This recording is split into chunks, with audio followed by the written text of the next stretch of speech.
Yo, still bills, what's the deal, man? It's Tuesday, you dig? We heading to work. You know how the story goes, man.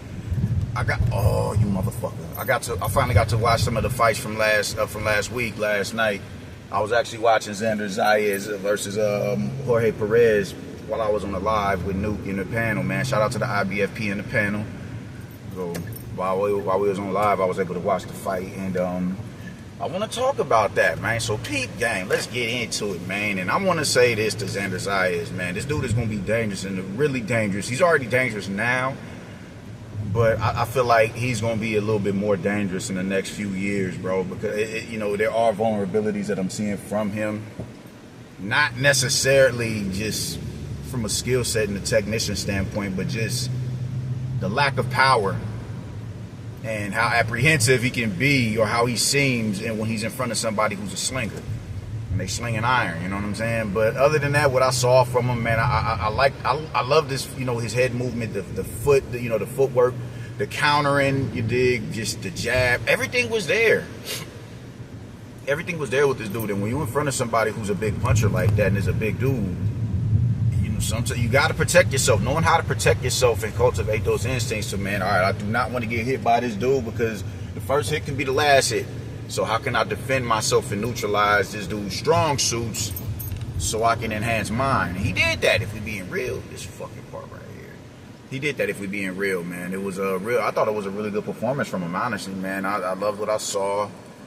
And if we being real, man, Puerto Rico, y'all need to get behind him, and y'all need to get behind Subriel 150%. I'm talking to the New Yorkers as well. Every Rican on the East Coast, even in Chicago, y'all need to be championing this dude, because this dude is going to be just they're the future for Puerto Rico, man. Oscar Culasso, these is dudes who need to be rooted for, man. Every time they fight here in America, y'all need to make sure y'all asses at them events. Copping a ticket, get in the seat, bro. This dude is good. Man, Xander is nice. Xander is nice. So watching him, man, when I was watching him last night on the playback, man, it was really, real good footwork, real good counter punching, real good move. I really like his movement. He's really fluid. He's really fluid, man. I think everybody was waiting for him to be this big puncher or whatever, because, just early on, naturally, you're going to be able to get dudes about the paint, because they just say, they're not as durable, they're war-torn, they're just not as good. It's easier to clip them with a big shot than you can hit a dude at contender, as a contender, man. And I think that's, every fighter benefits from that, being able to get a dude up out of there early on. Because these dudes just aren't, they don't display the same level of durability as others when you go, the further up in the brackets, the rankings you go.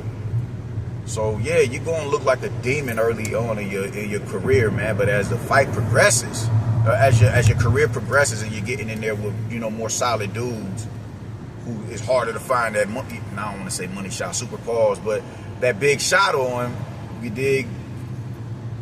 That momentum shifting shot, it's gonna be harder to do that. And even when you do it, a lot of times they'll be their recovery skills. They got camp recovery. They're able to get their legs back up under them and stay in the fight.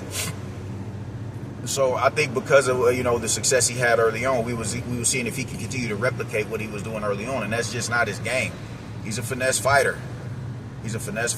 And if you can appreciate these finesse fighters of the day, Devin Haney and Shakur Stevenson and a few other cats, you can appreciate Xander Zayas. You can appreciate Xander Zayas, man. That dude is nice.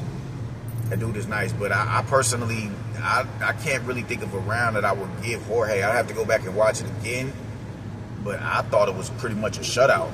Personally, I thought it was a shutout. Oh shit, it's tire popping.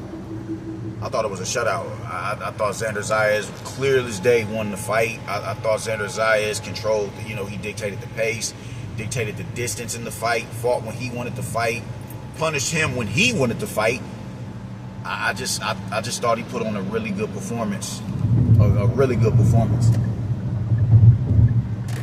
Man, shout out to Xander Zayas, bro.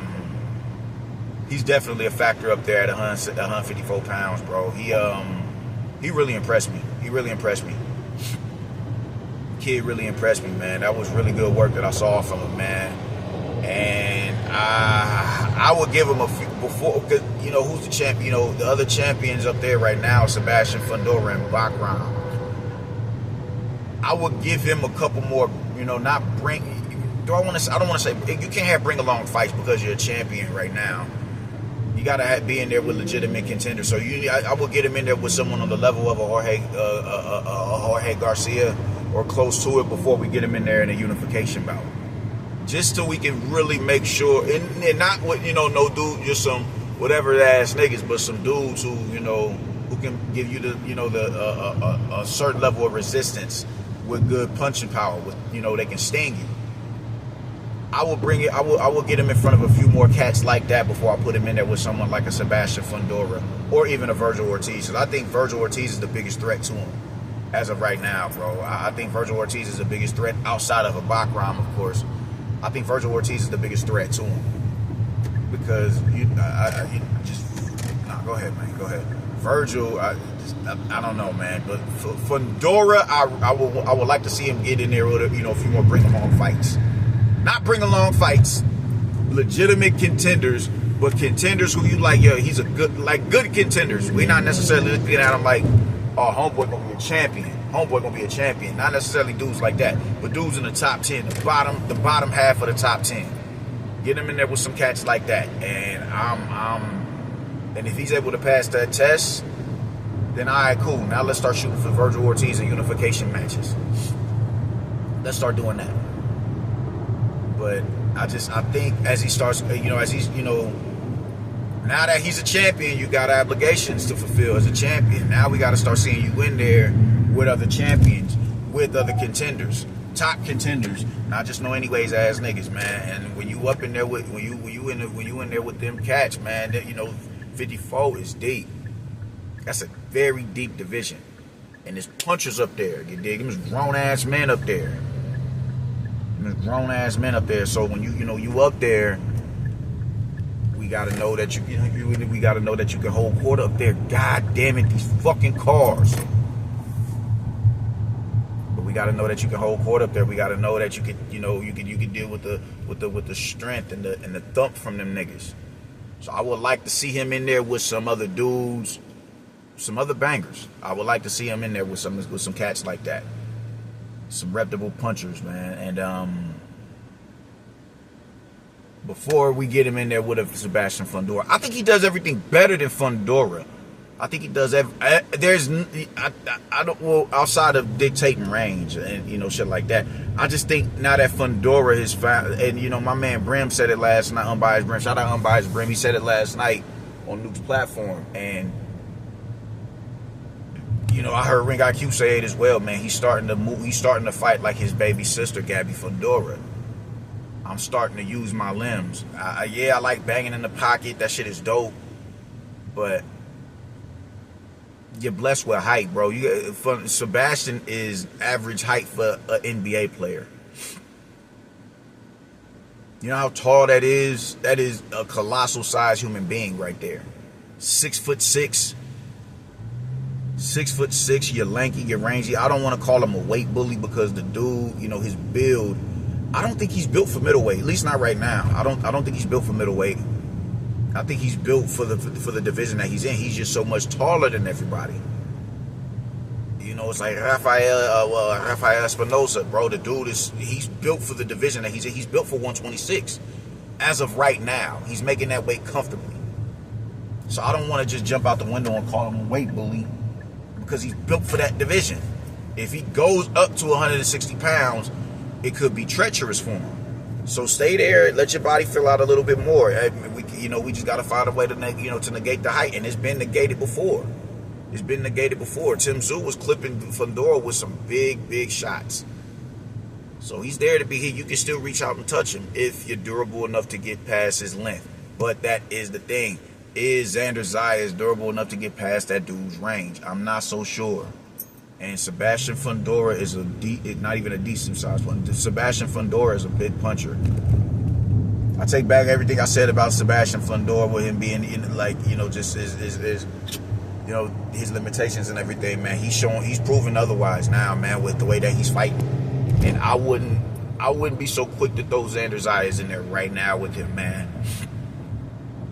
I'd get him in there with some other, just the tallest dudes in the division who just so happen to be contenders. Put him in there with them cats, and let's see how he fared with them. Put him in there with them. I need to know that he dealt with Jorge's range pretty well, very well actually. He dealt with it very well. But Jorge was a dude who was looking to step into his shots, man. You put him in there with Sergey Bohachuk, someone who's not necessarily looking to step into his shots unless he has your ass wobbly. I need to know how you fare against that. Styles do make fights, and Sebastian Fundora's style is really going to be a tough outing for everybody in the division, because you cannot teach a human being to be 6'6". You cannot teach anybody to be that. That's genetics right there. That is really good genetics. That's real good genetics. So we got to find a way to usurp that. And I just need to know if he can. That's all. How he was able to neutralize Jorge's aggression, that was good. You dig? He'd wrap up, get under the shot, wrap up, spinning, and let the ref break him up to thwart the action. That's smart. That's tactical. You're not as big of a puncher as your opponent, bro. You got to find some way to neutralize this motherfucker's forward aggression. He found a way to do that. Cool. But Jorge is a bruiser who's looking to step into his shots. Sebastian, you're going to have to force him to plant his feet.